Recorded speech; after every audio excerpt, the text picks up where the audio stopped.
आज का हमारा जो टॉपिक है वो है नेफ्राइटिक सिंड्रोम। ठीक है, रीनल में हमारा ये सेकंड टॉपिक है। रीनल डिजीज़ में नेफ्राइटिक सिंड्रोम। सबसे पहले नेफ्राइटिक सिंड्रोम क्या होता है? It is acute inflammatory process which results renal dysfunction with in days और वीक्स। ठीक है, देख सकते हैं हम कि इसमें हमारे पास डेज़ और वीक्स में रीनल डिसफंक्शन हो जाएगा। ठीक है, ये एक्यूट इन्फ्लेमेटरी प्रोसेस है और विद इन डेज़ और weeks. In severe cases it results in 50% nephronal loss in just weeks और मंथ्स, यानी लॉस ऑफ नेफ्रॉन फंक्शन हो जाएगा हमारे पास विद इन वीक्स और मंथ्स में। इसके फीचर्स की बात करें तो हमारे पास 5 तरह के इसके फीचर्स आ जाएंगे। सबसे पहले हमारे पास haematuria, presence of blood in urine. ठीक है, अब ये जो यूरिन में जो ब्लड होगा ये हमें ग्रॉसली नहीं नज़र आएगा। ठीक है, ये हमें माइक्रोस्कोपिक एग्जामिनेशन पे नज़र आएगा, जिसमें हमारे पास आरबीसीज के कास्ट और डिस्मॉर्फिक हमें जो है आरबीसीज नज़र आएंगे। दूसरा हमारे पास जो आएगा वो आएगा प्रोटीनूरिया। अब जो प्रोटीनूरिया है वो यूजुअली नॉन नेफ्रोटिक रेंज में होगा। नेफ्रोटिक रेंज हम लोगों ने कवर की थी लास्ट लेक्चर में, वो हमारे पास रेंज थी ग्रेटर देन 3 mg/day। ठीक है, अब ये नॉन नेफ्रोटिक रेंज में होगा।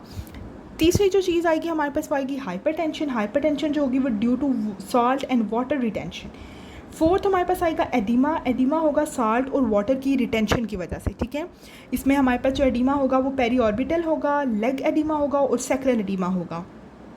नेफ्रोटिक सिंड्रोम में हम लोगों ने देखा था कि एडिमा डिफरेंट हमारे पास था, पेरीफ्रीज में, अपर लिम में भी था, लोअर लिम में भी था, लेकिन डिफरेंशियल अब यहाँ पे पॉइंट इसका ये है कि यहाँ पे पेरी ऑर्बिटल एडिमा होगा, लेग में एडिमा होगा और सैक्रल एडिमा होगा। ठीक है, जो हमारे पास लास्ट इसका फीचर आता है वो आता है रीनल इम्पेयरमेंट्स। ठीक है, बिकॉज हम लोगों ने ऊपर बोला कि हम लोग इसमें हमारे पास नेफ्रॉन का जो फंक्शन है वो लॉस हो जाएगा और रीनल डिसफंक्शन हो जाएगा।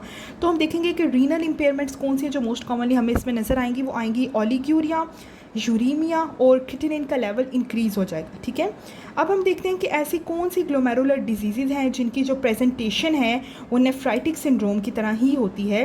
ठीक है, उसमें हमारे पास आ जाएगा post streptococcal glomerulonephritis, Goodpasture syndrome and polyarteritis nodosa. ठीक है, ये बेसिकली कुछ डिजीज़ हैं, और भी बहुत सी डिजीज़ हैं, बस ये मोस्ट कॉमन है जिनकी प्रेजेंटेशन जो होती है वो नेफ्राइटिक सिंड्रोम के से मिलती जुलती होती है।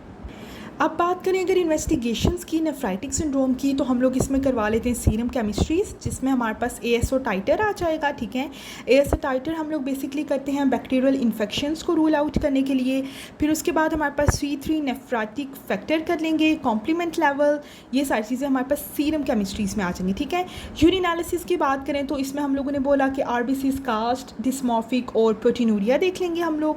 Renal biopsy basically confirmatory test होता है हमारे पास renal most of the renal disease में। ठीक है, और अगर कॉन्ट्रा इंडिकेशंस नहीं है तो हम लोग कन्फर्मेटरी टेस्ट इसमें करवाएंगे रीनल बायोप्सी। ठीक है, ट्रीटमेंट की बात करें तो इसमें हमारे पास सॉल्ट और वाटर की रिस्ट्रिक्शन आ जाएगी, हाइपरटेंशन को रिड्यूस करेंगे, डायूरेटिक्स देंगे, कॉर्टिकोस्टेरॉइड्स और साइटोटॉक्सिक ड्रग्स देंगे। ठीक है, अब ये जितना भी हमारे पास जो ड्रग्स वगैरह होंगी ये हम लोग देंगे हिस्टोलॉजिकल पैटर्न के अकॉर्डिंग। ठीक है, अब ये सब केसेस में इफेक्टिव नहीं होती हैं, तो इसलिए डिपेंड करता है कि किस तरह का हिस्टोलॉजिकल पैटर्न चल रहा है हमारी डिजीज़ का, उसके अकॉर्डिंगली हम जो है उसका ट्रीटमेंट प्लान करते हैं। तो ये था हमारा आज का नेफ्राइटिक सिंड्रोम।